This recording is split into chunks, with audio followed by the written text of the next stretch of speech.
بسم اللہ الرحمن الرحیم نحمده ونصلی ونسلم علی رسولہ الکریم اما بعد فاعوذ باللہ من الشیطان الرجیم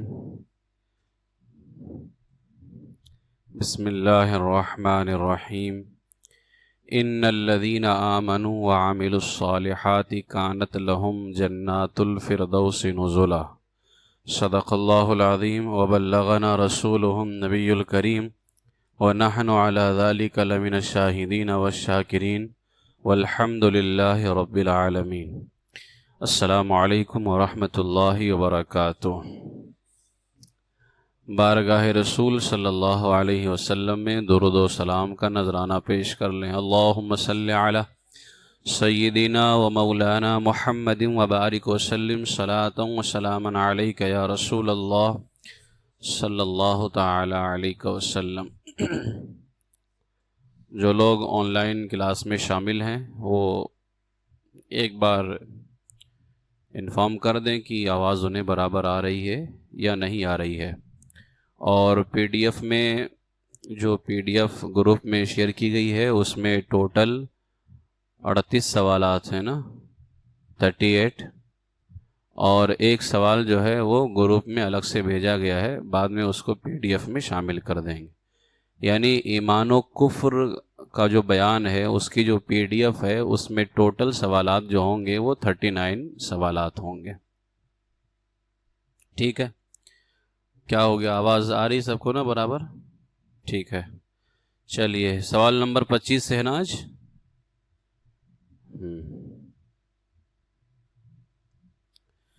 سوال نمبر 25، کیا کافر کو کافر کہہ سکتے ہیں؟ ٹھیک ہے، کیا کافر کو کافر کہہ سکتے ہیں؟ جواب: کافر کو کافر کہنا نہ صرف جائز بلکہ بعض صورتوں میں فرض ہے۔ یعنی کوئی اگر یہ پوچھے کیا ہم کہہ سکتے ہیں تو یہ سوال ہی نہیں بنتا ہے، اس لیے کہ اس کو تو کافر کہنا ہی ہے، بلکہ کبھی کبھار کافر کو کافر کہنا فرض ہوتا ہے، اور یہ اس وقت ہوتا ہے کہ لوگ اس کے کفر کو جانیں اور اپنے ایمان کو اس سے بچائیں۔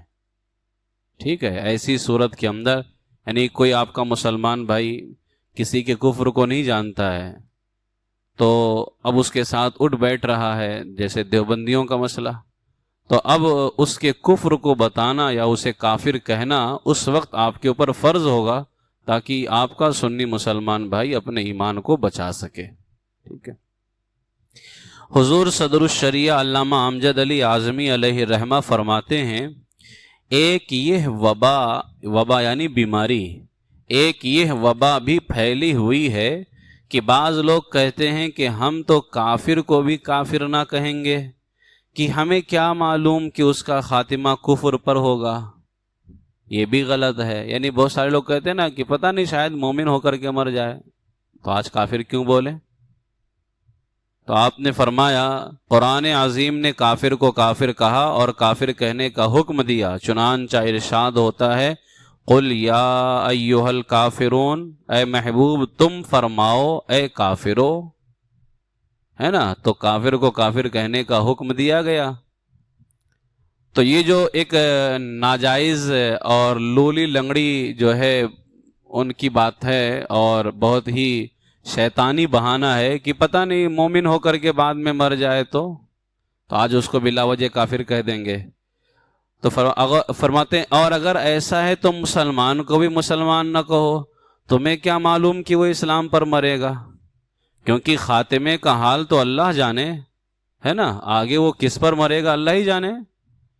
آگے چل کر مزید فرماتے ہیں، بعض جاہل یہ کہتے ہیں کہ ہم کسی کو کافر نہیں کہتے، عالم لوگ جانے وہ کافر کہیں۔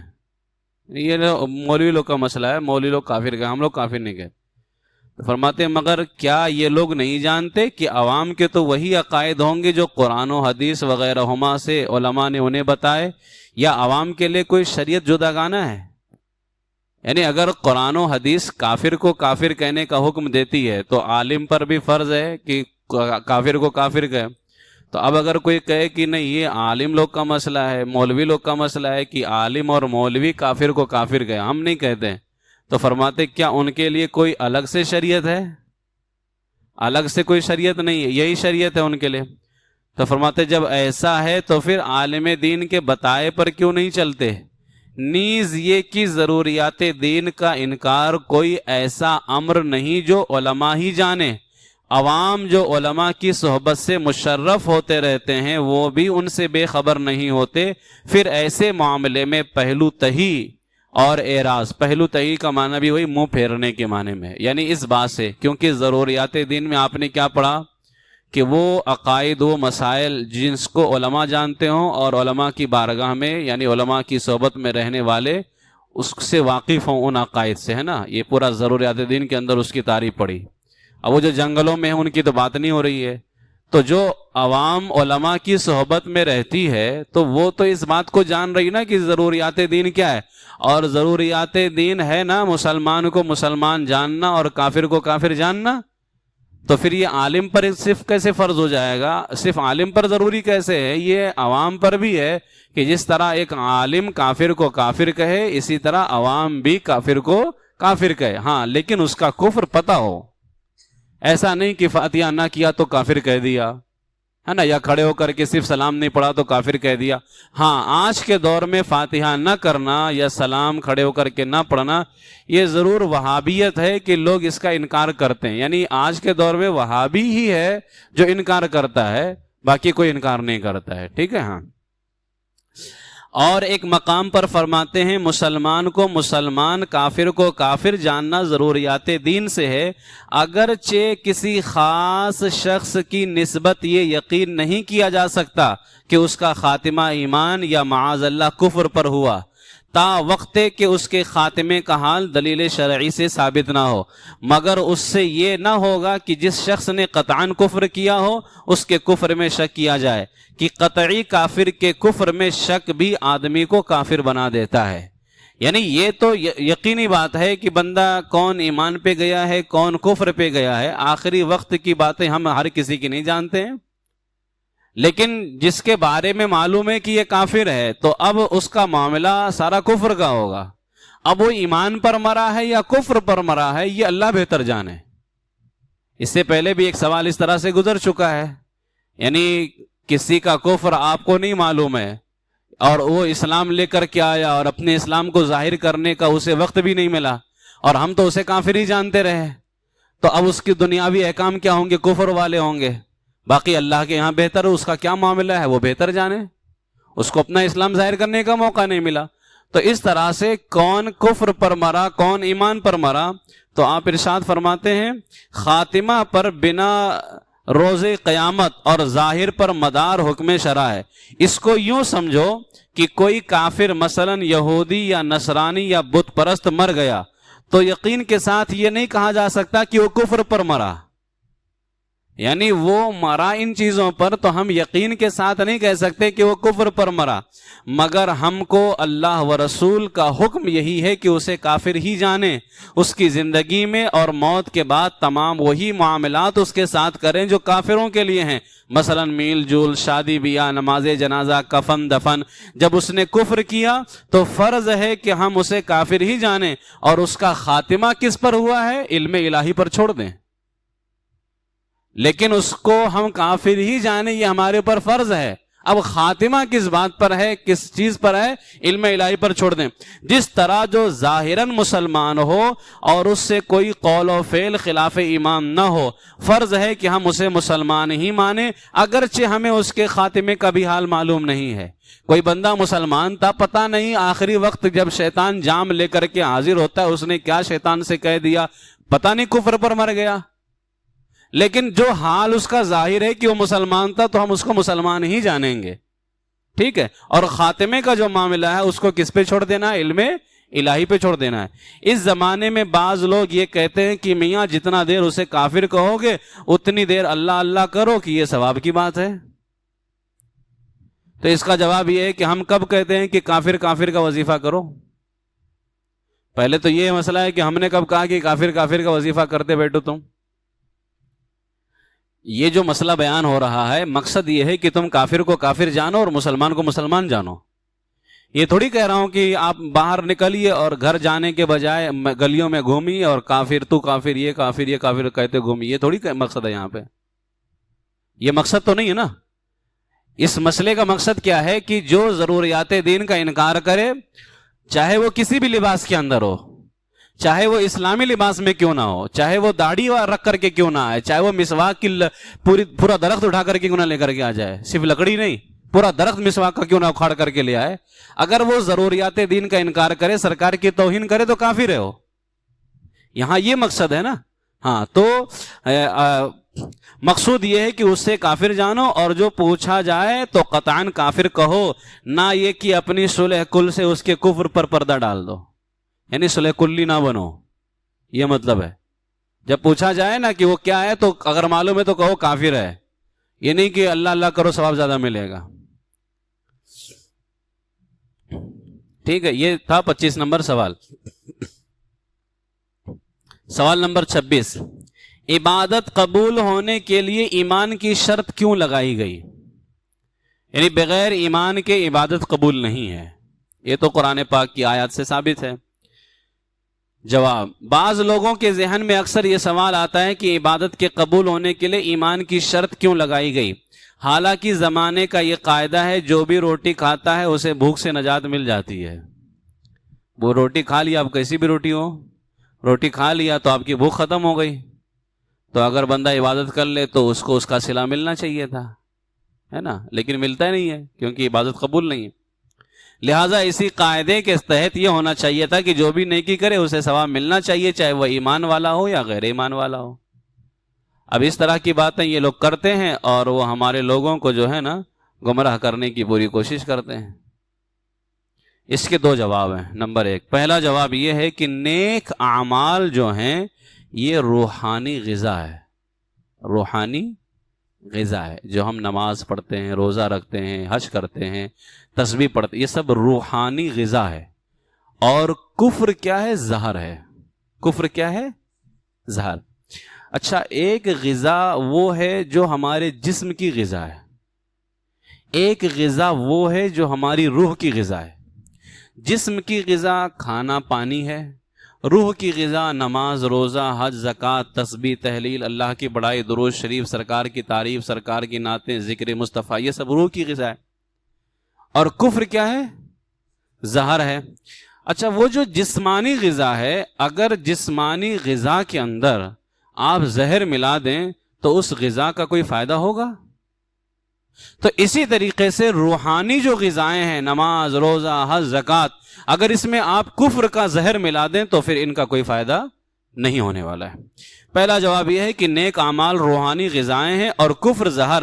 اگر بریانی میں زہر ملا دو تو وہ نقصان ہی دے گی، ایسے ہی کفر کے ساتھ عبادت جو ہے وہ زہر آلود غذا ہے. ٹھیک ہے، یہ میں سمجھا چکا ہوں.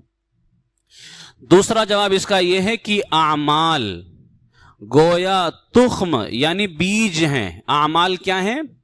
بیج جو ہم بوتے ہیں نا زمین کے اندر، تو یہ اعمال جو ہیں یہ بیج ہیں اور ثواب اس کا پھل. بیج عمل ہے، ثواب اس کا پھل ہے.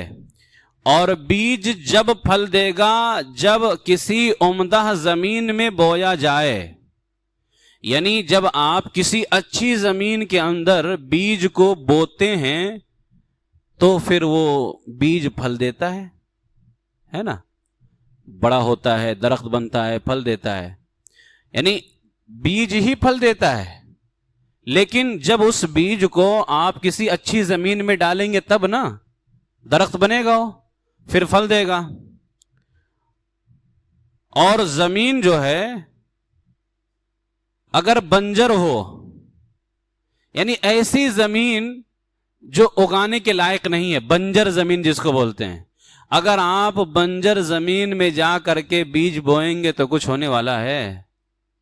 ہاں، کچھ نہیں ہونے والا ہے.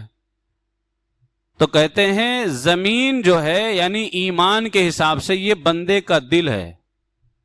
زمین جو ہے یہ بندے کا دل ہے، اور وہ بیج بھی بے عیب ہو، ناقص نہ ہو.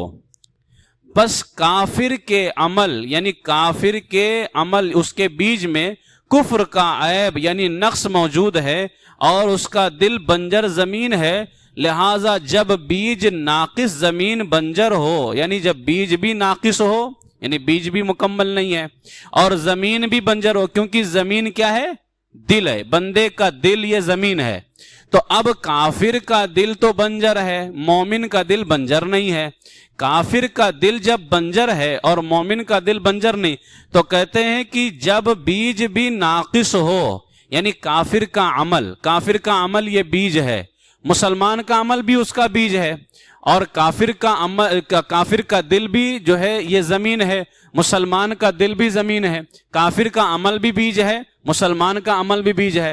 اب اگر مسلمان کے عمل کو یعنی جب مسلمان عمل کرتا ہے تو ظاہر سی بات ہے جب وہ عمل کر رہا ہے تو پھر اس کا دل کیا ہے؟ یہ زمین ہے، اور زمین کیا ہے؟ یہ اس کے دل کے اندر یعنی ایمان اور محبت رسول صلی اللہ تعالیٰ علیہ وسلم پوشیدہ ہے۔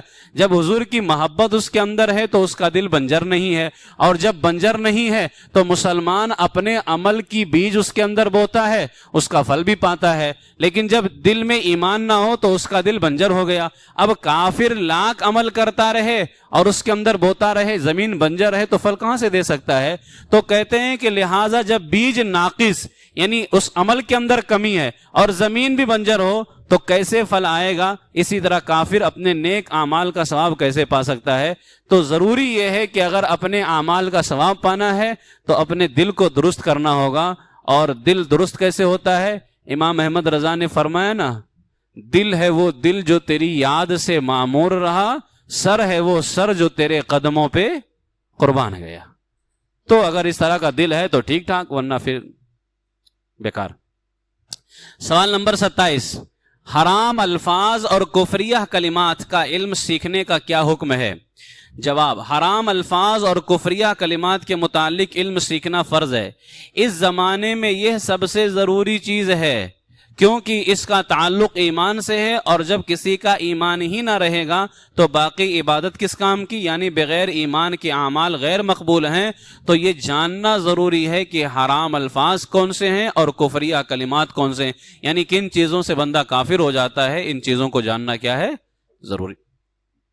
سوال نمبر 28، اگر کسی نے کفریہ کلمہ بکا تو اس کے لیے کیا حکم ہے؟ یعنی کسی نے کفر کا کلمہ کہا تو اس کے لیے کیا حکم ہے؟ جواب، علامہ بدر الدین عینی حنفی رحمۃ اللہ تعالی علیہ عمدۃ القاری میں ارشاد فرماتے ہیں، ہر اس انسان کی تکفیر کی جائے گی، یعنی اس کو کافر قرار دیا جائے گا جو صریح کلمہ کفر، بالکل واضح کلمہ کفر منہ سے نکالے، یا پھر ایسا فعل کرے یعنی ایسا کام کرے جو کفر کا باعث ہو۔ یعنی کوئی ایسا کام کرنا، یعنی اس نے ایک تو زبان سے کہا معاذ اللہ، مسد بار معاذ اللہ رب العالمین، جیسے کسی نے کہا اللہ دو ہیں،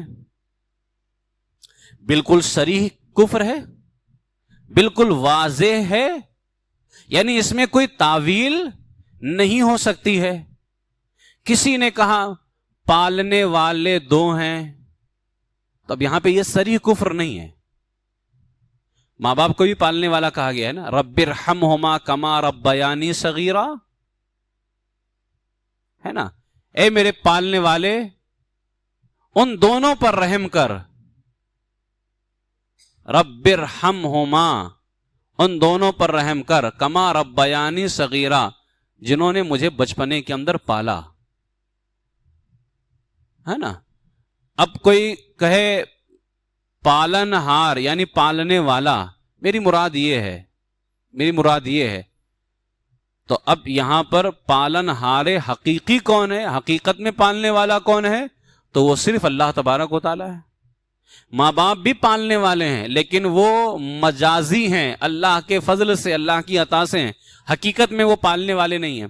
تو صریح کلمہ کفر یعنی کفر کا ایسا کلمہ جس میں کوئی تعویل نہ کی جا سکے کہ اس کا یہ مطلب بھی ہو سکتا ہے، اس کا یہ مطلب بھی ہو سکتا ہے۔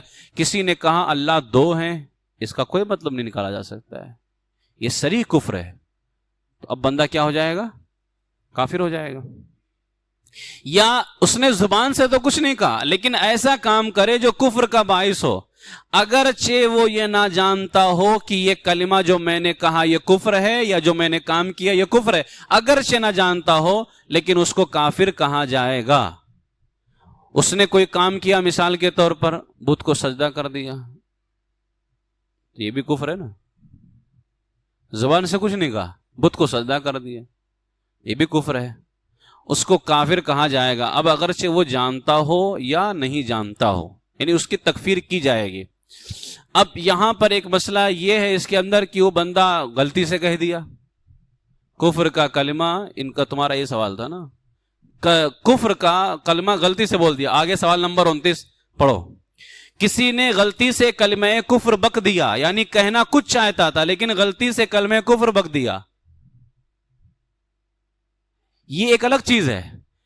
وہ ایک الگ چیز ہے کہ بندہ جانتا نہیں تھا کہ یہ کفر ہے، کہہ دیا، اس کو کافر کہا جائے گا۔ ہاں اب پتا چلا اس کو کہ یہ کفر تھا، فوراً توبہ کرے، فوراً کیا کرے، وہ توبہ کرے، نہیں جانتا تھا، لیکن اس کا یہ مطلب نہیں کہ اس کی تکفیر نہیں کی جائے گی۔ تو ایک یہ ہے کہ بندہ کہنا کچھ اور چاہتا تھا، زبان سے کچھ اور نکل گیا، غلطی سے کلمہ کفر بک دیا ہے۔ تو یہاں پہ فرماتے ہیں کسی نے غلطی سے کلمہ کفر بک دیا، یعنی کہنا کچھ چاہتا تھا لیکن غلطی سے کلمہ کفر بک دیا، تو کیا حکم ہے؟ جواب، حضور صدر الشریعہ علامہ امجد علی اعظمی علیہ الرحمہ فرماتے ہیں کہنا کچھ چاہتا تھا اور زبان سے کفر کی بات نکل گئی تو کافر نہ ہوا، کافر نہ ہوا، جبکہ اس امر سے اظہار نفرت کرے، یعنی اس بات سے نفرت کا اظہار کرے کہ سننے والوں کو یہ معلوم ہو جائے کہ یہ غلطی سے لفظ نکلا ہے۔ مثال کے طور پر اس نے کچھ ایسی بات کہہ دی جو کفر ہے، کہنا کچھ اور چاہتا تھا، غلطی سے نکل گیا۔ اب اس سے وہی پوچھا جا رہا ہے بھائی تم یہ عقیدہ رکھتے ہو، یہ عقیدہ میں کیسے رکھ سکتا ہوں؟ اسی سے نفرت کا اظہار کر رہا ہے کہ یہ عقیدہ میں کیسے رکھ سکتا ہوں، لیکن غلطی سے اس نے وہ کلمہ کہہ دیا ہے تو اس کو کافر نہیں کہیں گے۔ یعنی جب اس کو کہا جائے نا کہ بھائی تم نے یہ بات ایسی سی کہہ دی ہے تو وہ نفرت کا اظہار کرے، نہیں ایسا ہاں مجھ سے ہو گیا لیکن یہ غلط ہے، یہ کفر کا عقیدہ ہے، بول گیا تھا غلط، بیان میں بول دیا غلط۔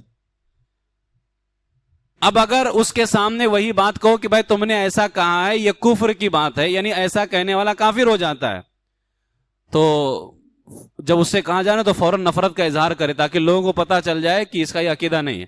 لیکن کہتے ہیں جب اس سے بتاؤ نا بھائی تم نے ایسا کہا ہے تو کہتے ہیں اور اگر بات کی پچ یعنی طرفداری، حمایت، رعایت، تائید، نہیں یہ مطلب تھا، نہیں یہ مطلب تھا اس کا، نہیں اس کا یہ مطلب تھا، وہ جب مطلب نکالنے لگ جائے نا تو فرماتے اور اگر بات کی پچ کی تو اب کافر ہو گیا، کیونکہ اب کفر کی تائید کرتا ہے وہ۔ یعنی جب اس کے منہ سے غلطی سے نکلا ہے تو اب اس پر لازم ہے کہ وہ مانے کہ یہ کفر ہے، توبہ کرنا چاہیے نا کہ یہ میرے منہ سے غلطی سے نکل گیا، اللہ تعالیٰ مجھے معاف فرمائے۔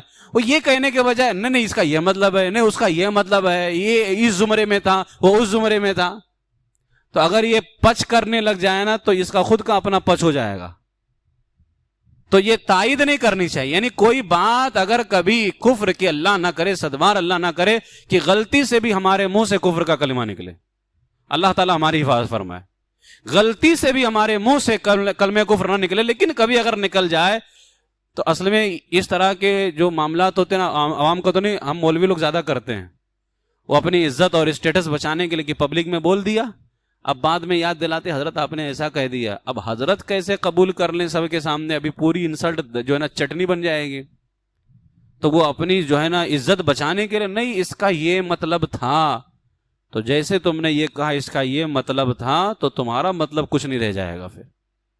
اس لیے جب بات عقیدے کی ہو اور ایمان کی ہو اور کفر کا معاملہ آ جائے تو وہاں پر پھر کوئی اپنی عزت نہ دے کے بندہ فوراً حق کو قبول کرے، اور اگر غلطی سے اس کے اور اگر غلطی سے اس کے منہ سے جو ہے نا کلمہ کفر نکل گیا ہے تو پھر وہ توبہ کرے، یعنی اس کو کافر نہیں کہا جائے گا، لیکن اگر وہ بنانے کی کوشش کرے میرا مطلب یہ تھا وہ تھا تو اب وہ کافر ہو جائے گا۔ رد المحتار میں ہے وہ الفاظ کفر، یعنی کفر کے الفاظ جو غلطی سے نکلے وہ موجب کفر نہیں، کفر کا سبب نہیں، تو ان کا قائل اپنے حال پر برقرار رہے گا، یعنی وہ مسلمان ہی رہے گا، اور تجدید نکاح کا حکم نہیں دیا جائے گا۔ البتہ استغفار اور اس سے رجوع کا حکم ضرور دیا جائے گا کہ تم جو ہے توبہ کرو، اور تم نے ایسی بات کہی ہے اس سے پلٹو، پلٹنے کا حکم ضرور دیا جائے گا۔ ٹھیک ہے، سوال کا جواب آپ کے مل گیا؟ یہی تھا نا سوال؟ سوال نمبر 30، اللہ تعالیٰ کو رام یا بھگوان کہنا کیسا ہے؟ ہے نا، بہت ٹرینڈ چل رہا ہے سب آج کل، جو بھی کہو کافروں کو خوش کرنے کے لیے بول دیتے، بعد میں آ کر کے موڈ ہم لوگ کا خراب کرتے۔ حضرت ایسا بول دیا، بھگوان بول دیا تو کیا چلے گا کیا؟ ہے نا، تو یہ سن لیں اچھے سے۔ اللہ تعالیٰ کو رام یا بھگوان کہنا کیسا ہے؟ جواب، سنسکرت میں بھگ عورت کی شرمگاہ کو کہتے ہیں، اور وان کا معنی والا ہے، تو اس کا معنی کیا ہو گیا؟ شرمگاہ والا۔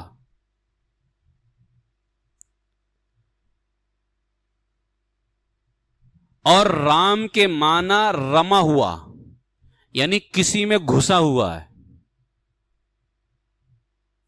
حلول کرنا، داخل ہونا، اور اس کا صاف مطلب یہ نکل کر کے آتا ہے کہ کسی چیز میں داخل ہونا اس وقت ہوتا ہے جب کہ وہ چیز اس سے بڑی ہو۔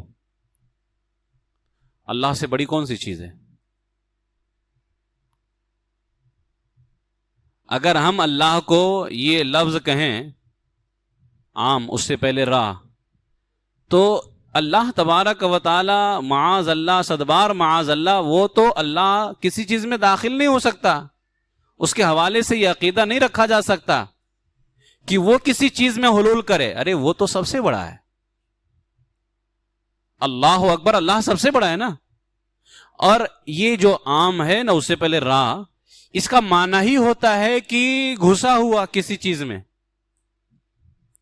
ظاہر ہے یہ دونوں معنی نہایت برے، شرمگاہ والا اور کسی چیز میں گھسا ہوا ہونا، یہ دونوں معنی نہایت برے اور اللہ کے لیے عیب ہیں، اور اس بات کو مستلزم ہے کہ وہ خدا نہ ہو۔ یعنی اگر کسی کے لیے آپ ایسا کہو کہ یہ شرمگاہ والا ہے، یہ کسی چیز میں گھسا ہوا ہے، تو یہ بات لازم ہوتی ہے کہ یہ خدا نہیں ہے، کیونکہ خدا اس سے پاک ہے۔ تو اگر آپ اس سے یہ لفظ کہو گے تو یہ لازم آئے گا کہ وہ خدا نہیں ہے، کیونکہ خدا ایسا ہے نہیں، اور تم اسے یہ کہو گے تو یہ لازم آئے گا کہ وہ خدا نہیں، تو خدا کا انکار پایا گیا۔ اور خدا کا انکار کیا ہے؟ کافروں کو خوش کرتے کرتے اپنے ایمان سے ہاتھ دھو بیٹھے۔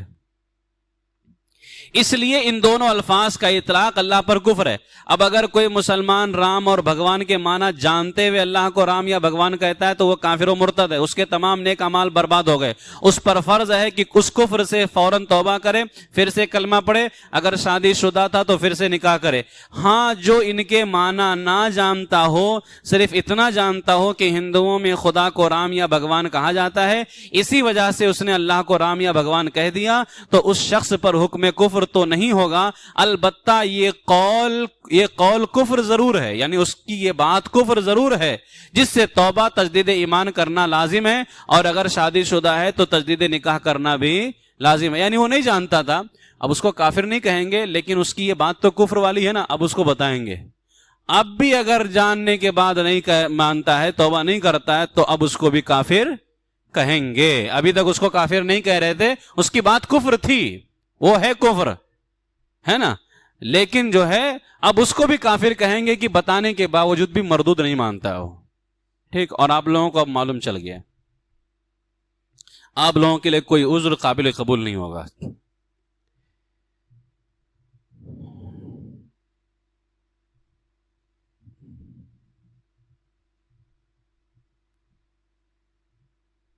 اسی طریقے سے مہاتما بھی ہے، مہاتما نا، ہم کس کو بولتے ہیں؟ یہ اس کا معنی ہوتا ہے روح الامین، اور وہ کون ہے؟ حضرت جبریل امین، اس کو نہیں بول سکتے ہو، اس کو نہیں بول سکتے۔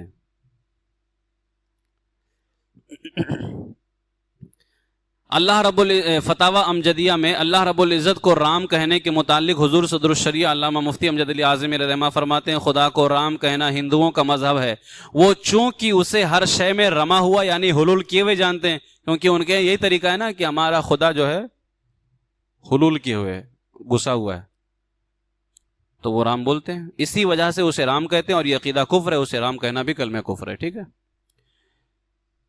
اسی طرح خدا کو رام کہنے کے متعلق حضور مفتی اعظم ہند اللہ مصطفیٰ رضا خان علیہ رحمہ فرماتے ہیں مشرکین کا مذہب نامہذب بغیر تہذیب والا، مشرکین کا مذہب بغیر تہذیب والا ہے کہ خدا ہر چیز میں رما ہوا سرایت و حلول کیے ہوئے ہے، اور اللہ رمنے اور حلول کرنے سے پاک ہے۔ مشرک خدا کو اپنے اسی عقیدے خبیثہ کی بنیاد پر رام کہتے ہیں، تو خدا کو رام کہنا کیا ہوا؟ کفر ہوا۔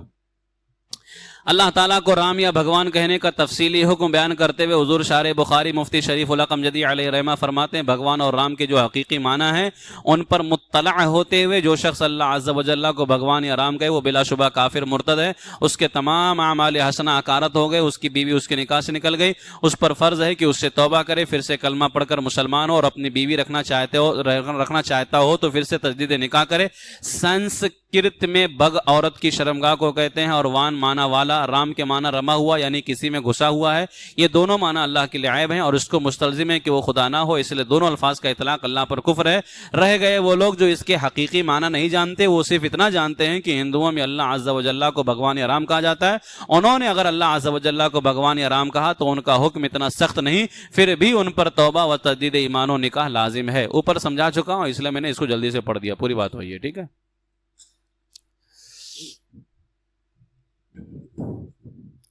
سوال نمبر 31۔ اچھا، اگر کبھی کسی سے کفر ہو گیا تو بیوی تو فوراً نکاح سے نکل جائے گی، ہے نا، بیوی فوراً نکاح سے نکل جائے گی۔ اگر کفر مرد نے کیا وہ تو نکاح سے نکل گئی، یعنی اب اگر اسے رکھنا چاہتا ہے تو دوبارہ نئے مہر سے نکاح کرنا ہوگا، یہ نہیں کہ کلمہ پڑھ لیا اور توبہ کر لیا اب رکھ سکتا ہے، نہیں، بالکل نہیں رکھ سکتا۔ اگر بغیر نکاح کے مہر کے رکھا تو زنا ہے، لوگ اس پہ دھیان نہیں دیتے، زنا ہے۔ اور ایک بات، اگر کفر مرد نے کیا ہے اور عورت نکاح سے نکل گئی، نکاح کیونکہ اب دونوں میں ظاہر سی بات ہے نکاح کے لیے شرط نا ایمان، بھائی اس نے کفر کیا تو یہ کافر ہو گیا، وہ مومنہ ہے ابھی عورت، تو نکاح میں تھوڑی رہ پائے گی، وہ نکاح سے نکل گئی۔ اب اگر عورت چاہے تو کسی سے بھی نکاح کر سکتی ہے، اس کو مجبور نہیں کیا جا سکتا ہے اس سے نکاح کرنے کے لیے۔ اگر کفر مرد نے کیا ہے تو عورت کو مجبور نہیں کیا جا سکتا، عورت چاہے اس کے ساتھ تو نئے مہر کے ساتھ دوبارہ نکاح کرے، لیکن اگر کفر عورت نے کیا ہے یعنی اس کی وجہ سے یہ نکاح ختم ہوا ہے، اب عورت اگر دوبارہ، یعنی جیسے مرد نے کفر کیا، اب اس کو پتہ ہی نہیں تھا، وہ تو دونوں میں نکاح ٹوٹ گیا، ختم ہو گیا، اب بندہ دوبارہ ایمان لا رہا ہے، توبہ کر رہا ہے، تو اب نکاح بھی تو کرے گا نا، تو اب وہ اسی عورت سے نکاح کرے یا کسی سے بھی نکاح کرے، اگر اسی عورت سے نکاح کرنا چاہتا تو عورت کی رضامندی بھی ضروری ہے، اس کو مجبور نہیں کیا جا سکتا ہے، وہ چاہے اس سے نکاح کرے چاہے کسی سے نکاح کرے۔ لیکن اگر کفر عورت نے کیا تھا، مرد نے کفر نہیں کیا تھا، وہ تو بیچارہ ہے ابھی بھی مومن، کفر عورت نے کیا تھا تو نکاح تب بھی ٹوٹا، نکاح تب بھی ٹوٹا۔ لیکن اگر عورت ایمان لے کر کے آ جائے، اب وہ کسی اور سے نکاح نہیں کر سکتی، اس کو مجبور کیا جائے گا کہ اسی سے نکاح کر، اس لیے کہ یہ نکاح اس کی وجہ سے ٹوٹا تھا، ہے نا، اس کی وجہ سے ٹوٹا تھا، اس بنیاد پر اب عورت کو مجبور کیا جائے گا۔ یہ مسئلہ بھی ذہن میں رکھیے کہ اگر کبھی کفر مرد سے واقع ہو جائے اور وہ ایمان لے آئے تو اب اس سے نکاح بھی کرنا ہوگا، تو اسی عورت سے نکاح کرے، اگر وہ عورت چاہے تو نکاح کر سکتا ہے، ورنہ اس عورت کو کوئی مجبور نہیں کر سکتا ہے کہ پہلے اس کے نکاح میں تھی اب بھی رہ۔ یہ مرد کے لیے سزا ہے کہ تو نے کفر کیا کیوں، کفر کیا کیوں تو نے، تیرے لیے سزا ہے۔ ٹھیک ہے. اور اگر عورت کفر کر بیٹھے اور بعد میں وہ ایمان لے کر کے آگے نکاح بعد میں ایمان لے کر کے آ جائے, ابھی بھی وہ چاہے تو کہیں پہ بھی نکاح کر سکتی ہے, لیکن اس کو مجبور کیا جائے گا کہ اسی سے نکاح کر, پہلے جس کے نکاح میں تھی اسی سے نکاح کر. ٹھیک ہے, یہ بات یہاں پہ تھی, اس بتا دی. سوال نمبر 31, اللہ تعالیٰ کو ایشور یا گاڈ کہنا کیسا ہے؟ جواب, ایشور ہندی زبان میں معبود برحق کے ناموں میں سے ایک ہے. یعنی یہ ہندی زبان کا لفظ ہے ایشور, اور یہ اللہ سچے معبود کے ناموں میں سے ایک ہے. ادھر نماز پڑھی, ادھر ادھر ادھر, ہاں تو اوپر چلے جائے فرسٹ فلور پہ. ایشور ہندی زبان میں معبود برحق کے ناموں میں سے ایک ہے, اور بظاہر اس کے معنی میں کوئی خرابی نہیں, جیسے ہندی زبان کے دیگر ناموں میں ہے. یعنی ہندی زبان کا یہ رام بھی ہے لیکن اس میں خرابی ہے, لہذا یہ بھی ہندی زبان کا لفظ ہے ایشور, لیکن اس میں کوئی خرابی نہیں ہے, تو یہ کہنا کیا ہے, جائز ہے.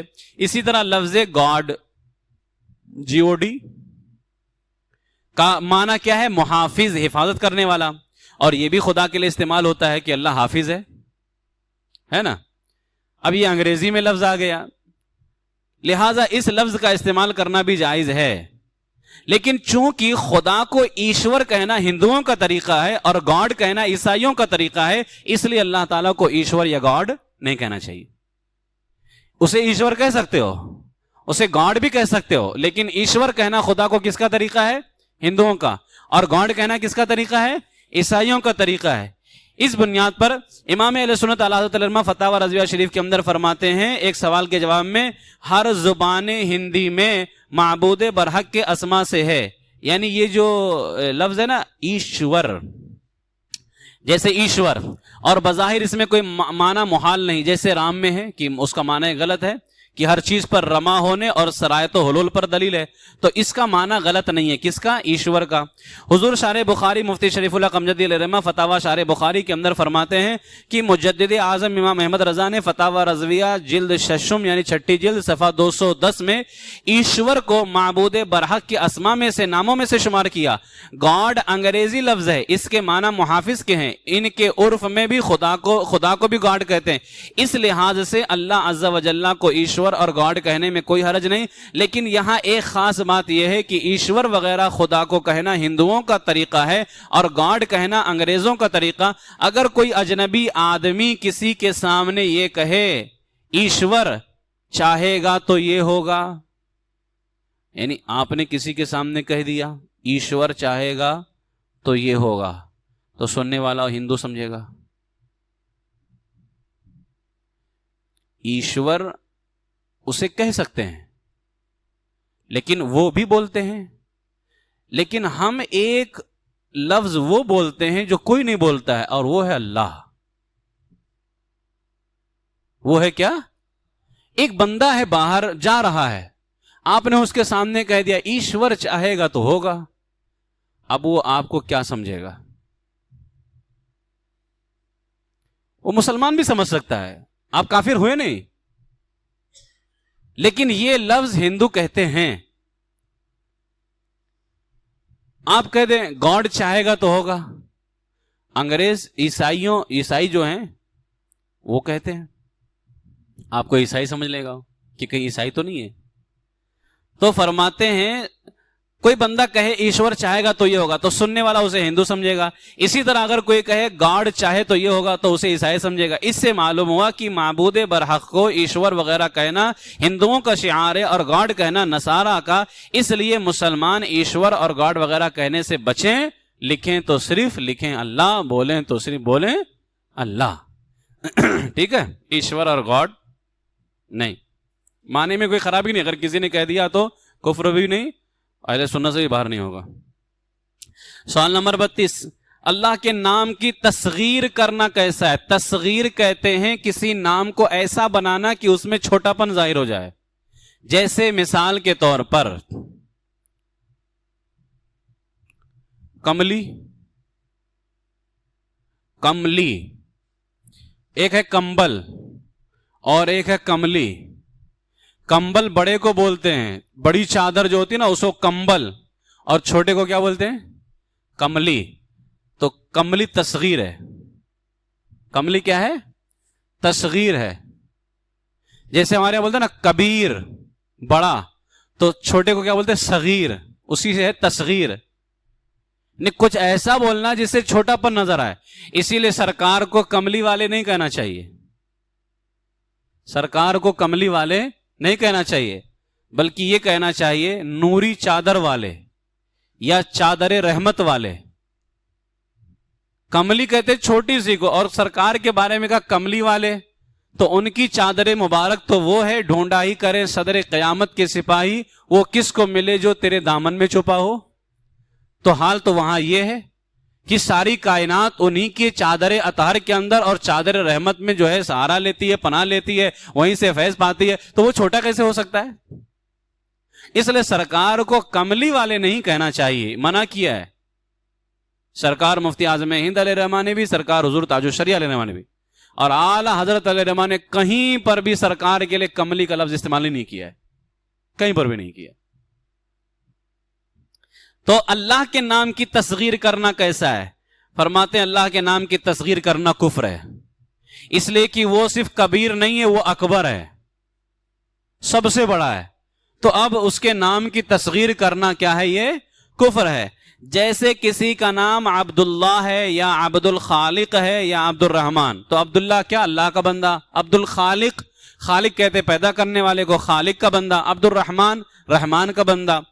کہتے کسی کا نام عبداللہ یا عبد الخالق یا عبد الرحمن ہو، اسے پکارنے کے وقت آخر میں الف وغیرہ ایسے حروف ملا دیں جس سے تصغیر سمجھے جاتی ہے.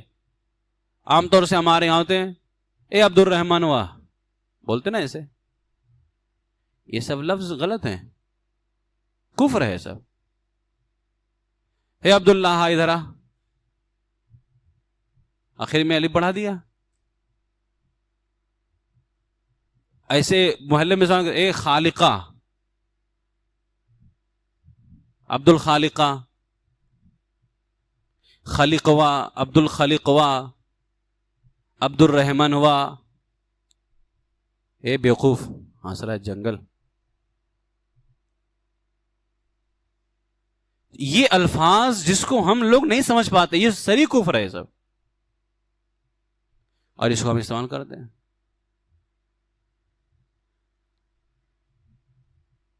اس طرح سے بے شمار، یعنی اللہ تبارک و تعالیٰ کے جو نام ہیں اس میں اخیر میں الف وغیرہ ایسے الفاظ ملا دینا جس سے چھوٹا پن یعنی تصغیر سمجھ میں آئے، یہ کیا ہے؟ کفر ہے. سوال نمبر 33، ہولی دیوالی پوجنے کا کیا حکم ہے؟ نیز کفار کے مذہبی تہواروں میں شرکت کرنا کیسا ہے؟ جواب نمبر 33، ہولی اور دیوالی پوجنا کفر ہے کہ یہ عبادت غیر اللہ ہے، اللہ کے علاوہ کی عبادت ہے، اور اللہ کے علاوہ کی عبادت کیا ہے؟ کفر ہے. شرک کو پہچاننے کے دو ہی طریقے ہیں. اگر اللہ کے علاوہ کسی کو واجب الوجود مانا تو مشرک ہو جائے گا، اللہ کے علاوہ کسی کو عبادت کا حق رکھنے والا مانا تو مشرک ہو جائے گا. یہ شرک دو ہے، شرک کو پہچاننے کے یہ دو طریقے. تو ایک طریقہ تو یہاں پا لیا گیا، پوجنا پایا جا رہا ہے، اس لیے ہم صرف اللہ کو پوجتے ہیں، اللہ کے علاوہ کسی کو نہیں پوجتے ہیں. کفار کے میلوں تہواروں میں شریک ہو کر ان کے میلے اور مذہبی جلوس کی شان و شوکت بڑھانا کفر ہے.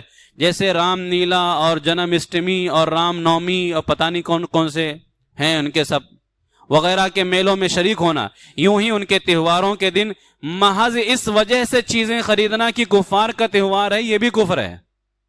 یعنی کوئی چیز ان کے جو ہے تہوار کے دن خریدنا، ان کا کوئی جو ہے کسی دن ان کا تہوار ہو، ان کے ہاں کوئی فنکشن ہو، مذہبی پروگرام ہو، اس دن کوئی چیز خریدنا یہ سمجھ کر کے کہ کفار کا تہوار ہے، یعنی کفار کی عید ہے، یہ کفر ہے. کیونکہ آپ خریدنے کی وجہ سے کافر نہیں ہو رہے ہیں، کافروں کے تہوار کے رسپیکٹ کی وجہ سے کافر ہو رہے ہیں، اور ان کے تہوار کے رسپیکٹ کیا ہے؟ کفر ہے، تعظیم کفر ہے.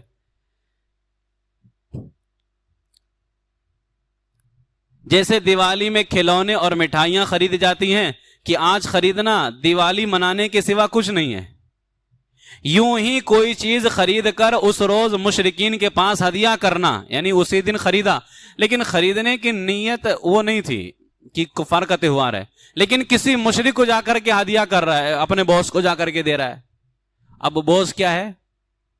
اعلیٰ درجے کا جہنمی ہے، اس کو جا کے ہدیہ کر رہا ہے. تو فرماتے اگر مقصود اس کی تعظیم ہے تب تو کفر ہے. یعنی اس کی تعظیم ہے، جیسے مثال کے طور پر کوئی ہمیں عید کے دن مبارکبادی کیوں دیتا ہے؟ وہ ہماری رسپیکٹ کرتا ہے، وہ ہماری رسپیکٹ کرتا ہے کہ آج ہماری عید ہے، ہمارا تہوار ہے. اگر کسی کو آپ نے جا کر کے دیا، مشرکیوں کو ہدیہ گفٹ دیا، اور جب مقصود اس دن کی تعظیم ہو کہ آج ان کا مبارک دن ہے، تب آپ کافر ہو جائیں گے، اس لیے کہ آپ نے اسے مبارک کیسے کہہ دیا؟ آپ نے اس کی تعظیم کی نا. اور کافروں کے تہواروں کی تعظیم کیا ہے؟ کفر ہے. سوال نمبر 34، کفریہ بات کا دل میں خیال پیدا ہوا تو کیا کافر ہو جائے گا بندہ؟ کبھی کبھار دل میں خیال آتے رہتے ہیں، لوگ بہت سوال بھی کرتے ہیں سب کہ میرے دل میں یہ سوال، یہ آ رہا ہے، وہ آ رہا ہے، یہ آ رہا ہے، وہ پتہ نہیں بیٹھے بیٹھے کیا کرتے رہتے لوگ، الٹی سیدھی باتیں پوچھتے رہتے ہیں مردود لوگ. کفریہ بات کا دل میں خیال پیدا ہوا تو کیا کافر ہو جائے گا؟ کفری بات کا دل میں خیال پیدا ہوا اور زبان سے بولنا برا جانتا ہے تو یہ کفر نہیں ہے. یعنی دل میں الٹے سیدھے خیال آ رہے ہیں کفر سے متعلق، یعنی جن باتوں کو کہنا کفر ہے وہ باتیں دل میں آ رہی ہیں، ٹھیک ہے، وہ باتیں دل میں آ رہی ہیں. زبان پہ آ جائے تو بندہ کافر ہو جائے گا، لیکن وہ ساری باتیں دل میں آ رہی ہیں، اور اب دل میں آ رہی ہے تو لوگ گھبراتے، یار میں کافر تو نہیں ہو گیا، میں یہ تو نہیں ہو گیا، میں وہ تو نہیں ہو گیا. اگر وہ باتیں دل میں آ رہی ہیں، لیکن وہی بندہ جس کے دل میں کفر کی باتیں آ رہی ہیں زبان سے بولنا برا جانتا ہے کہ یہ زبان سے نہیں بولنا چاہیے، یہ زبان سے بندہ بولے گا تو کافر ہو جائے گا، یہ اتنا جانتا ہے، تو فرماتے یہ ایمان کی علامت ہے. یہ کس چیز کی علامت ہے؟ ایمان کی علامت ہے. لوگ ہمارا موڈ خراب کرتے ہیں کہ کہیں کافر تو نہیں ہو گئے، حضرت کیا کریں، پھانسی لگانے کا دل کرتا ہے، ٹرین کے نیچے جانے کا دل کرتا ہے، مرنے کا دل کرتا ہے، یہ کرنے، اوپر چلے جائیے، ہے نا. یہ خاص ایمان کی علامت ہے کہ دل میں ایمان. کہتے ایمان کی علامت کیوں ہے؟ کہتے اگر دل میں ایمان نہ ہوتا تو زبان سے بولنے کو برا نہیں جانتا ہو، پھر وہ بھی کافروں کی طرح بولتا رہتا. اس نے زبان سے برا اسی لیے جانا ہے، اس نے زبان سے برا اسی لیے جانا ہے کہ اس کے دل میں ایمان ہے.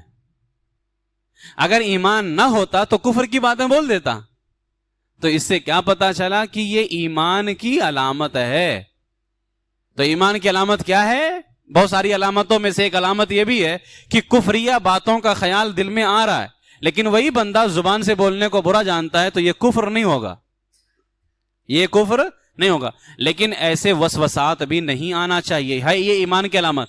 شیطان ظاہر سی بات ہے مومنوں کو ہی بہکائے گا، کافر اپنے بھائیوں کو تھوڑی بہکائے گا. کبھی چور کو دیکھا ہے چور کے گھر میں ڈاکہ ڈالتے ہوئے؟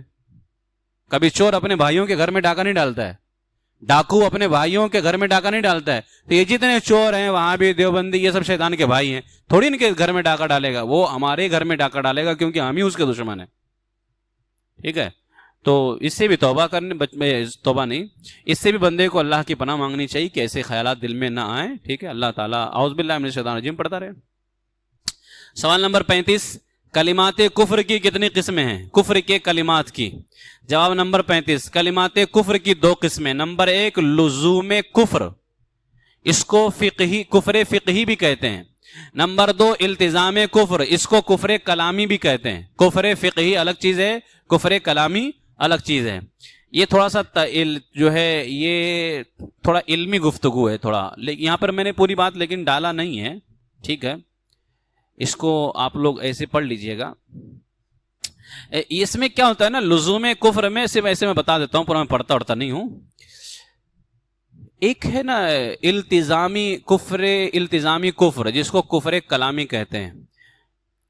کفر کلامی کرنے والے کو متکلمین کے یہاں بھی کافر مانا جاتا ہے. کفر کلامی کب ہوتا ہے؟ اور جو فقہا ہیں، ایک وہ جماعت ہے جس کو کہتے ہیں علم کلام والی جماعت، جس کے اندر علم کلام کے جو ماہرین ہوتے ہیں نا، علم کلام کے، علم عقائد والے جو ماہرین ہوتے ہیں نا، وہ عقائد کو نقلی دلیلوں سے، نقلی سے مراد یہاں وہ نقلی ڈپلیکیٹ نہیں ہے، یہاں نقلی سے مراد ہے قرآن و حدیث. کیونکہ قرآن و حدیث کو نقلی دلائل کیوں بولتے ہیں؟ کیونکہ یہ نقل ہوتے ہوتے ہم تک پہنچی ہیں.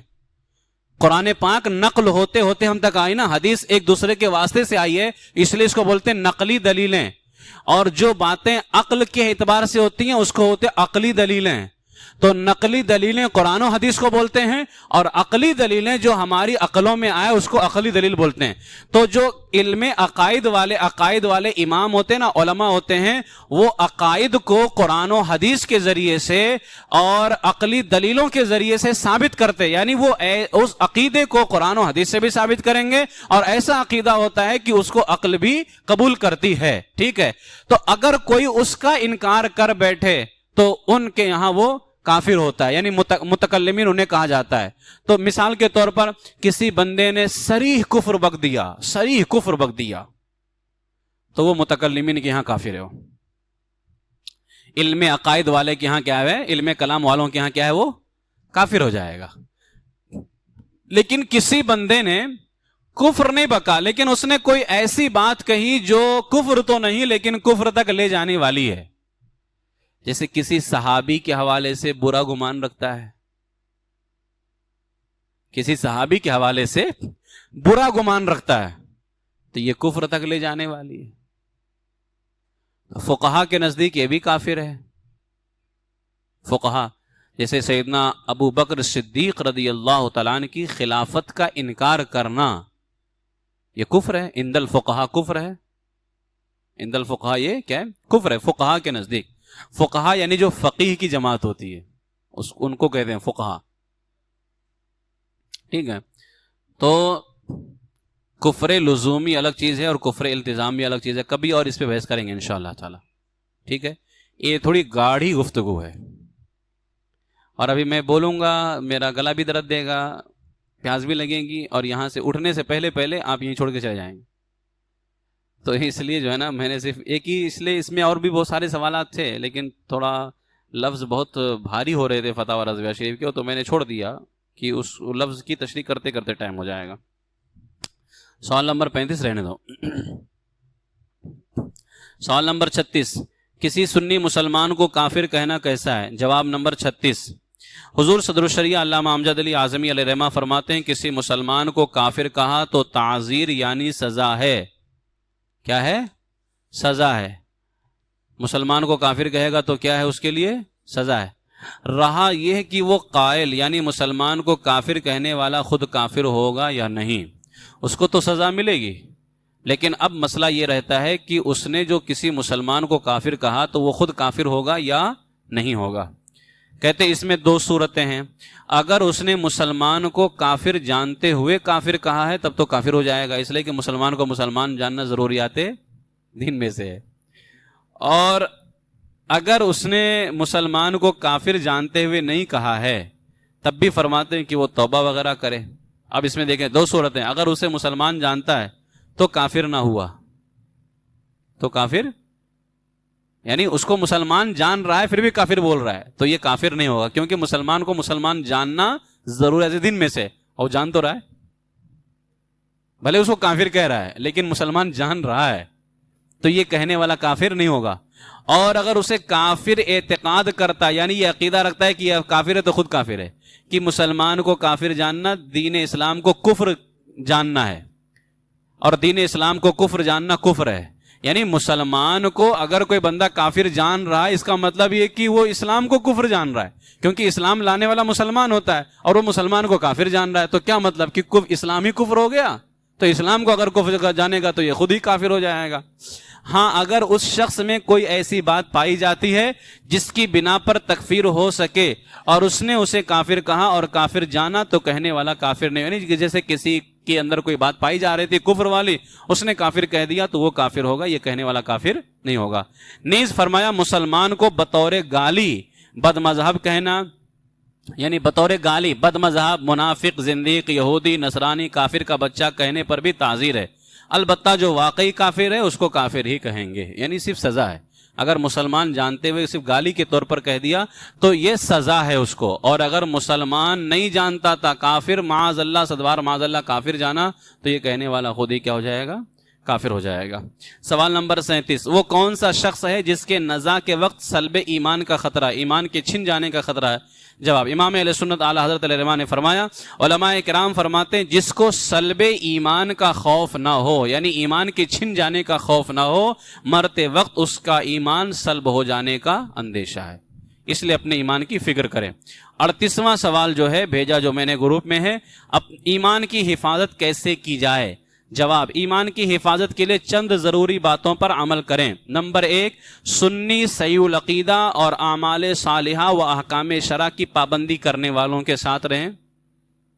نمبر 2، اللہ عز و جل اور اس کے رسول صلی اللہ علیہ وسلم سے بے پناہ محبت کرے، ساتھ ہی صحابہ و اہل بیت رضی اللہ عنہم و اولیاء کرام رحمہم اللہ عنہم اور تمام عاشقان رسول صلی اللہ علیہ وسلم سے محبت و الفت رکھیں۔ نمبر 3، بد عملوں، فاسقوں، فاجروں، بد مذہبوں، وہابیہ، دیابنا، غیر مقلد اہل حدیث، قادیانی اور تمام باطل فرقوں اور دشمنان رسول صلی اللہ علیہ وسلم سے نفرت کریں۔ نمبر 4، بد مذہبوں اور ہر طرح کے گستاخوں کی صحبت، ان کی کتابیں و لٹریچر وغیرہ پڑھنے اور ان کے بیانات وغیرہ سننے سے بچیں۔ نمبر 5، اہل سنت و جماعت مسلک اعلی حضرت پر استقامت کی دعا کرتے رہیں۔ نمبر 6، سنی صحیح العقیدہ اور جامع شرائط پیر سے شرف بیعت حاصل کریں۔ نمبر 7، نیک لوگوں سے ایمان کی سلامتی کی دعا کروائیں، نیک لوگوں سے بولتے رہا کریں کہ ہمارے ایمان کے لیے دعا کرو۔ نمبر 8، درود شریف کی کثرت کریں کہ درود شریف سے محبت رسول صلی اللہ علیہ وسلم میں اضافہ ہوتا ہے، اور محبت رسول صلی اللہ علیہ وسلم ہی اصل ایمان ہے۔ امام فرماتے ہیں ثابت ہوا کہ جملہ فرائض فروع ہیں، اصل الاصول بندگی استاجور کی ہے، اللہ کی سرتا بقدم شان ہیں، یہ انسان نہیں انسان وہ انسان ہیں، یہ قرآن تو ایمان بتاتا ہے انہیں، اور ایمان یہ کہتا ہے میری جان ہیں یہ۔ تو حضور سے محبت ایمان کو بڑھاتا ہے، حضور کی محبت ہی ایمان ہے، اور محبت رسول کس سے بڑھتا ہے؟ درود شریف سے بڑھتا ہے، تو درود شریف کی کثرت کریں۔ نمبر 9، روزانہ 100 مرتبہ وہابی حرامی کا وظیفہ کریں، اس سے بھی ایمان مضبوط ہوتا ہے، ایمان بڑھتا ہے۔ نمبر 10، ان سب کے ساتھ کچھ وظائف بھی پڑھتے رہیں، مثلا 41 بار صبح کو یا حی یا قیوم لا الہ الا انت، 41 بار صبح کیا پڑھنی ہے؟ یا حی یا قیوم لا الہ الا انت، اول و آخر درود شریف کے ساتھ میں پڑھنا 41 مرتبہ صبح میں۔ نیز سوتے وقت اپنے سب اوراد، یعنی جو بھی آپ وظائف کرتے ہوں جب سو رہے ہوں اس وقت کیا کریں؟ سورہ کافرون روزانہ پڑھ لیا کیجئے، سب وظیفے کر لیں۔ اب آپ کو سونے کا ہے تو آپ کو کیا پڑھنا ہے؟ سورہ کافرون۔ اس کے بعد میں گفتگو وغیرہ مت کیجئے، بات مت کیجئے۔ ہاں اگر ضرورت پڑ جائے بات کرنے کی کسی سے تو کہتے بات کرنے کے بعد پھر سورہ کافرون کی تلاوت کر لیں، یعنی آخری جو ہو وہ سورہ کافرون کی تلاوت ہو، تو فرماتے ہیں کہ خاتمہ اسی پر ہوگا انشاءاللہ تعالی، یعنی خاتمہ ایمان پر ہوگا۔ یعنی جس طرح اس کے دن کا خاتمہ سورہ کافرون پہ ہو رہا ہے، اسی طرح اس کی زندگی کا خاتمہ ایمان پہ ہوگا انشاءاللہ۔ کہ سورہ کافرون میں کیا ہے؟ قل یا ایھا الکافرون، محبوب تم کہہ دو اے کافرو، لا اعبد ما تعبدون، میں اس کی عبادت نہیں کرتا جس کی تم عبادت کرتے ہو نا، یہ پورا اس کے اندر سورہ کافر، لکم دینکم ولی دین، تمہارے لیے تمہارا دین ہے، ہمارے لیے ہمارا دین ہے۔ تو تمہارے دن کا خاتمہ جو ہے وہ کس پہ ہونا چاہیے؟ سورہ کافرون پہ ہونا چاہیے، کہ اگر آپ کو بات کرنے کی ضرورت پڑ گئی تو آپ بات کر لیں، لیکن پھر سورہ کافرون شریف پڑھ لیں۔ تو فرمایا کہ اگر خاتمہ تمہارے دن کا اسی پر ہوا تو انشاءاللہ تعالی اعلیٰ فرماتے کہ خاتمہ ایمان پہ ہوگا، ٹھیک ہے۔ پھر اس کے بعد میں ایک دعا 3 بار صبح اور 3 بار شام اس دعا کا ورد کریں، اللہم انا نعوذ بک من ان نشرک بک شیئا نعلمہ ونستغفرک لما لا نعلمہ۔ بہت آسان ہے، 41 مرتبہ صبح پڑھنا ہے، یا حی یا قیوم لا الہ الا انت، ہے نا، صرف صبح میں پڑھنا ہے، اور شام میں ایک مرتبہ سوتے سمے آخری میں قل یا الکافرون پڑھنا ہے، ایک مرتبہ پڑھنا ہے، اور صبح شام تین مرتبہ سے پڑھنا ہے یہ دعا، یہ ایمان کی حفاظت کا ذریعہ ہے. ٹھیک ہے. یہ اس میں کتنے سوالات ہوئے؟ 38 سوالات یہ ٹوٹل ہوئے. ایک سوال اس میں ہم داخل نہیں کریں گے کیونکہ اب سب چیز میں لکھ کر کے نہیں دوں گا، لیکن ایمان کے حوالے سے اگر آپ کو مطالعہ کرنا ہو، سب سے بہترین چیز اعلیٰ حضرت علیہ الرحمہ کا رسالہ تمہید ایمان، تمہید ایمان پڑھیں. تمہید ایمان جو فتاوی رضویہ شریف کی 30ویں جلد کے اندر ہے، اس میں اعلیٰ حضرت علیہ الرحمہ نے ایمان کے حوالے سے بڑی اچھی گفتگو کی ہے. قرآن پاک کی آیات سے ثابت کیا ایمان ہے کیا، اور جو ہے دشمنوں کے ساتھ، یعنی اللہ اس کے رسول کے جو دشمن ہیں ان کے ساتھ میں ہمارا کیا رویہ ہونا چاہیے. اس کے بعد میں اعلیٰ حضرت صفحہ 324 پر فرماتے ہیں یہ تو قرآن عظیم کے احکام تھے، اللہ تعالیٰ جس سے بھلائی چاہے گا ان پر عمل کی توفیق دے گا، مگر یہاں 2 فرقے ہیں جن کو ان احکام میں عذر پیش آتے ہیں. یعنی جو اللہ نے احکام دیا کہ محبوب سے محبت ہو، اللہ سے محبت ہو، اللہ کے رسول سے محبت ہو، اور جو اللہ اس کے رسول کے دشمن ہیں ان سے ہمیں نفرت ہونی چاہیے، یہ جو اللہ کا حکم ہے اس میں 2 لوگوں کو عذر پیش آتے ہیں، 2 لوگوں کو مجبوری پیش آتی ہے. فرقہ اول بے علم نادان، بغیر علم کے بیوقوف لوگ، ان کے 2 عذر ہوتے ہیں، 2 قسم. اس طرح یعنی جو بغیر علم کے بیوقوف لوگ ہیں نا، ان کو 2 قسم کے عذر ہوتے ہیں. عذر اول، پہلا عذر کیا ہے؟ کہتے ہیں فلاں تو ہمارا استاد یا بزرگ یا دوست ہے، ہم کیسے اس کے خلاف جا سکتے ہیں؟ نہیں، کوئی کسی کا استاد معاذ اللہ گستاخ بن گیا، کسی کا باپ جو ہے گستاخ بن گیا، کسی کا استاذ گستاخ بن گیا، تو ہمارا بزرگ ہمارا استاد ہے، ہمارا پیر ہے، تو ہم نہیں جا سکتے نا. تو یہ اس کا بھی جواب اللہ تعالیٰ نے قرآن پاک میں فرما دیا. وہ سارا جواب پڑھنے کا یہاں میرا مقصد نہیں ہے، ٹھیک ہے. اب یہاں پر اعلیٰ حضرت علیہ الرحمہ نے بہت پیاری بات ارشاد فرمائی. اعلیٰ فرماتے ہیں عالم کی عزت تو اس بنا پر تھی کہ وہ نبی کا وارث ہے نا. عالم کی عزت کس بنا پر تھی؟ وہ نبی کا وارث ہے. نبی کا وارث وہ جو ہدایت پر ہو، اور جب گمراہی پر ہے تو نبی کا وارث ہوا یا شیطان کا وارث ہوا؟ نبی کا وارث وہی ہوگا نا جو ہدایت پر ہوگا، اور جب ہدایت پر نہیں ہے، گمراہی پر ہے، تو نبی کا وارث ہوا کہ شیطان کا وارث ہوا؟ شیطان کا وارث ہوا. اس وقت اس کی تعظیم نبی کی تعظیم ہوتی، یعنی جب وہ ہدایت پر ہوتا تو حضور نے فرمایا نا جس نے عالم کی عزت کی گویا اس نے میری عزت کی ہے، تو ہدایت پر ہونے کی وجہ سے اب اس کی تعظیم شیطان کی تعظیم ہوگی.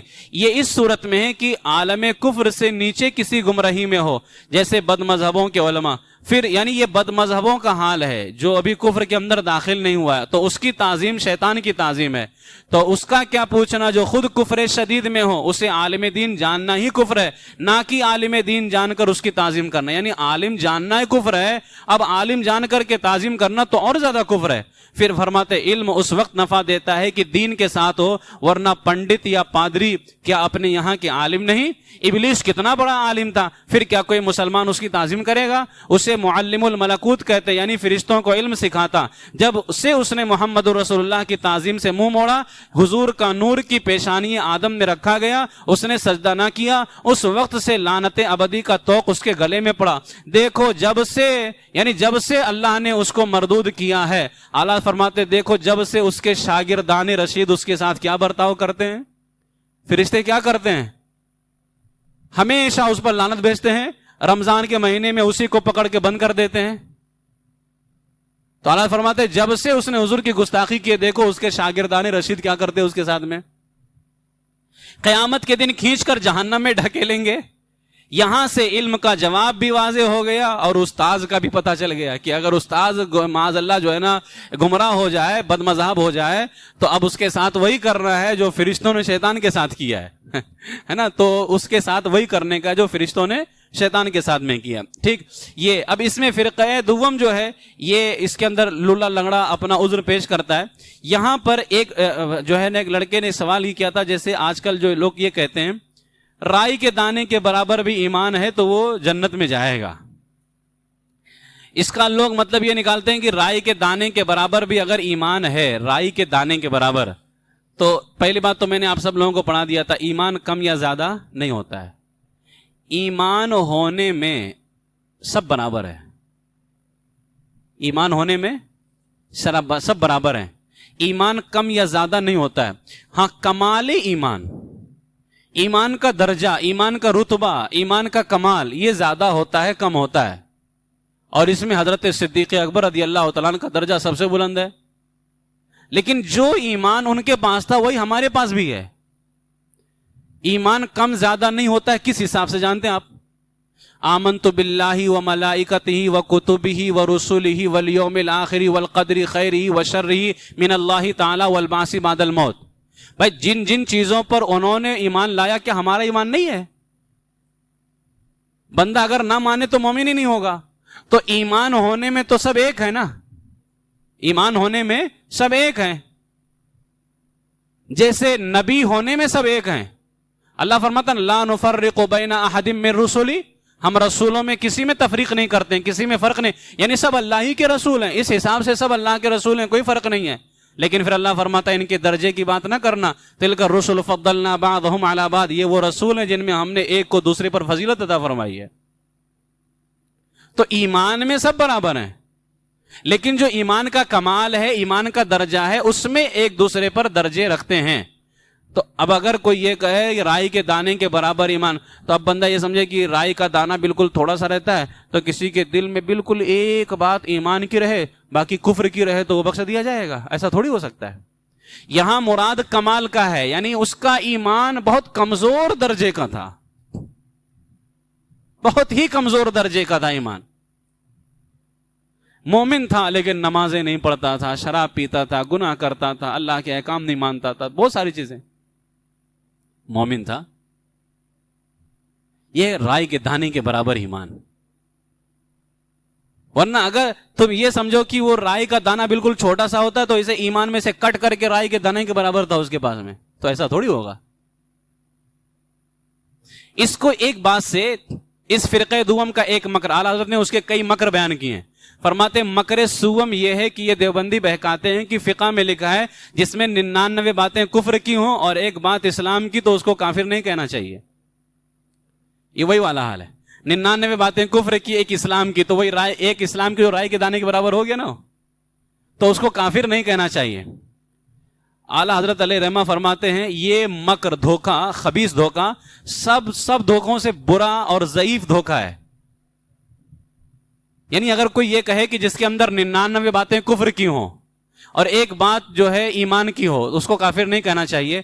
تو اعلیٰ فرماتے اس کا مطلب یہ نکلا کہ ایک بار اذان دے دے یا 2 رکعت نماز پڑھ لے اور 99 بار بت پوجے یا شنکھ پھونکے, گھنٹی بجائے, مسلمان ہے.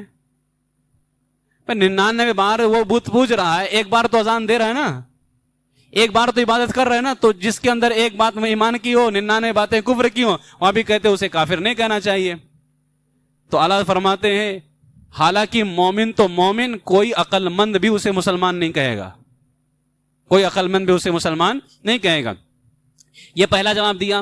دوسرا جواب یہ دیا, فرماتے اگر اس اعتبار سے دیکھا جائے کہ جس کے اندر 99 باتیں کفر کی ہوں اور ایک ایمان کی ہو, تو اس کو کافر نہیں کہنا چاہیے کہ ایک ایمان کی تو بات ہے نا اس کے اندر, رائی کے دانے کے برابر تو ہے نا ان کے اعتبار سے, رائی کے دانے کے برابر, اور رائی بالکل چھوٹا سا ہوتا ہے, اس کے اعتبار سے اس کے اندر ایمان ہے.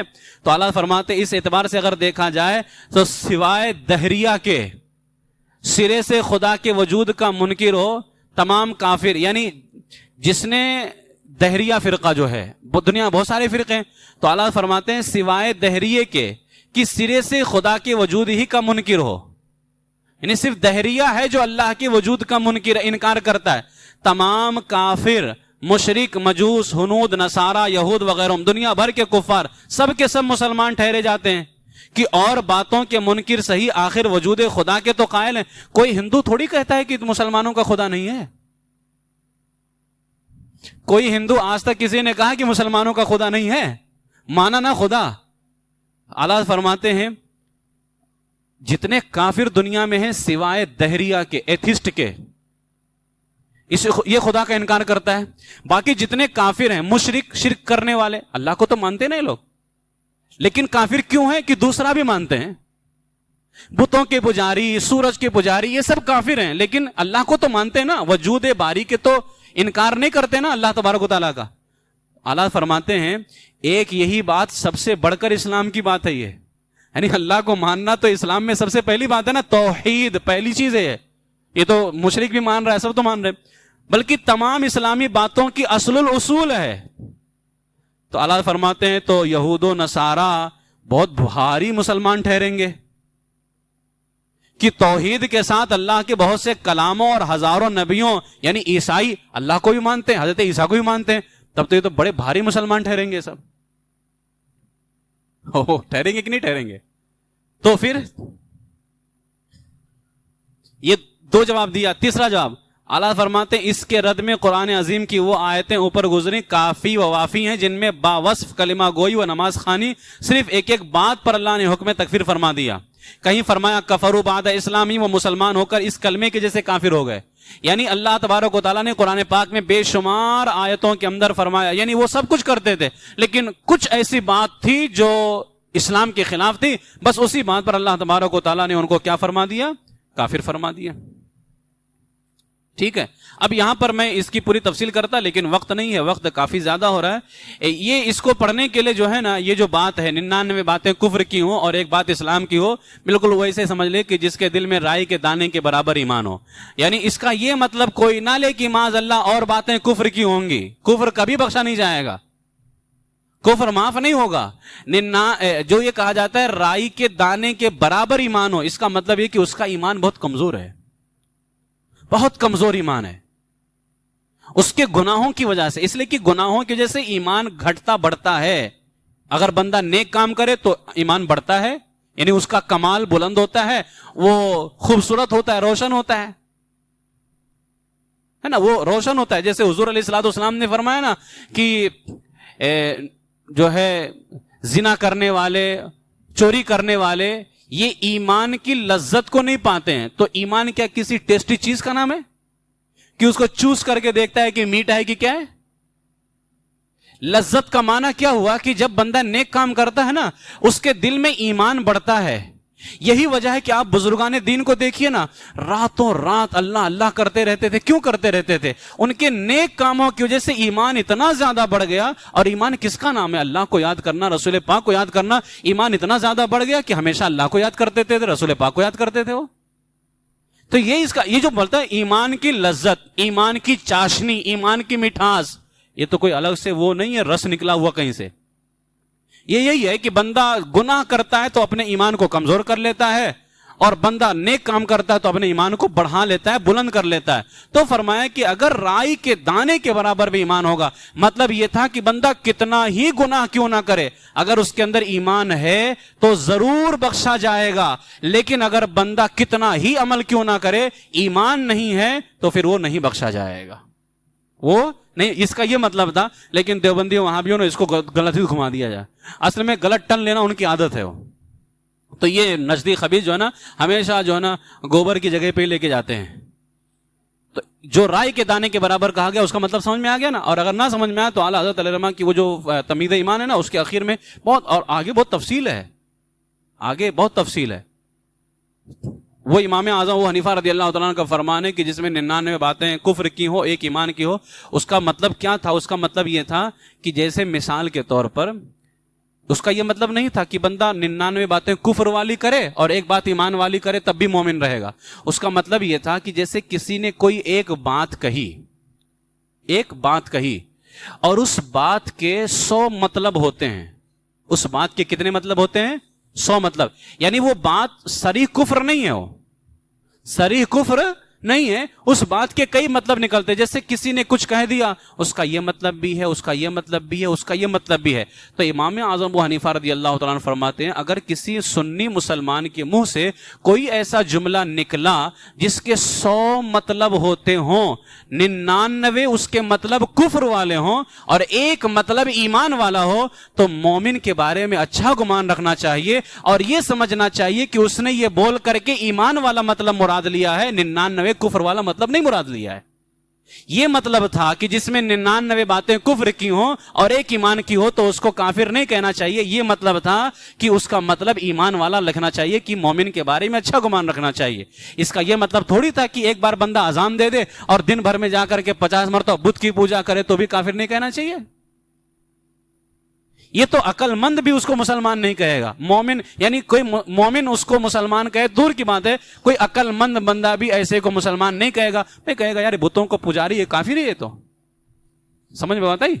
تو کسی بات کے جیسے عربی میں عربی میں لفظ عین جو ہے، عین یا نون، اس کا کیا معنی ہوتا ہے معلوم ہے؟ اگر آپ بولیں اس کا معنی آنکھ ہے تو میں کہوں گا اس کا معنی گھٹنا بھی ہے. اگر آپ کہیں اس کا معنی گھٹنا بھی ہے تو میں کہوں گا اس کا معنی چشمہ بھی ہے، جہاں سے پانی ابلتا ہے. پانی ابلتا ہے. اب آپ بولیں عین بہ رہا ہے تو میں بولوں گھٹنا بہ رہا ہے. گھٹنا کیسے بہتا ہے؟ یہی تو بولیں گے نا کہ چشمہ بہ رہا ہے. میں بولوں عین باہر آ گئی ہے تو گھٹنا باہر آ گیا ہے. یہ نہیں ہوتا نا. کسی لفظ کے کئی مطلب ہوتے ہیں. تو امام اعظم ابو حنیفہ رضی اللہ تعالیٰ نے فرمایا کہ اگر کسی سنی مومن بندے نے کوئی بات کہی اور اس بات کے 100 مطلب ہیں، لیکن اگر 100 مطلب سارے کے سارے کفر ہیں، تب تو اس کو کافر کہا جائے گا. یہ تو سری کفر ہو گیا نا. جیسے بھی میں نے مثال دے کر کے بتایا، کوئی کہہ دے اللہ 2 ہیں، اس کا کوئی مطلب نہیں ہے. تو اگر 100 کی 100 باتیں کفر والی ہیں، یعنی اس نے ایسی بات کہی کہ 100 اس کے مطلب بنتے ہیں اور سارے کے سارے مطلب کفر والے ہیں، تو اس کو کافر کہا جائے گا. لیکن وہ ہے مومن بندہ، اور جو اس نے کلمہ کہا ہے اس میں 99 باتیں اس کا مطلب یہ ہے جو کفر والی ہیں، لیکن اس میں ایک بات جو ہے ایمان والی بھی ہے. ایمان والی بھی ہے. تو اب مومن کے منہ سے یہ کلمہ نکلا ہے تو ہمیں گمان رکھنا چاہیے کہ مومن ایسی بات نہیں کر سکتا ہے کہ جس سے کفر کا مطلب لیا جائے. مومن ایمان والا ہی مطلب لے گا. اس لیے امام اعظم نے فرمایا کہ جس میں 99 باتیں کفر کی ہوں اور ایک ایمان کی، اس کو کافر نہیں کہنا چاہیے. کیا مطلب تھا؟ کیا جا کے مارے گھٹنا پھوٹے سر، خدا جب دین لیتا ہے تو عقلیں چھین لیتا ہے. کیا مطلب نکال کے امام اعظم، یعنی امام اعظم ہمارے محافظ ہیں، وہ چاہتے تھے کہ کسی مومن کو ڈائریکٹ کافر نہ کہا جائے. اب اگر اس نے ایسا جملہ کہا ہے تو اس کو بتایا جائے کہ اس کا یہ مطلب بھی ہوتا ہے، لہٰذا ایسا نہ کہا جائے. جیسے راعینا قرآن میں آیا. راعینا کا مطلب کیا ہے؟ ہم پر رعایت کیجئے. اسی کو کھینچ کر کے منافق جو مکہ کے جو تھے یہودی، وہ کیا کہتے؟ راعینا، ہمارا چرواہا. اب معاذ اللہ کوئی راعینا بول کر کے اگر حضور کے بارے میں یہ کہے ہم پر رعایت کیجئے، کوئی مسئلہ ہے؟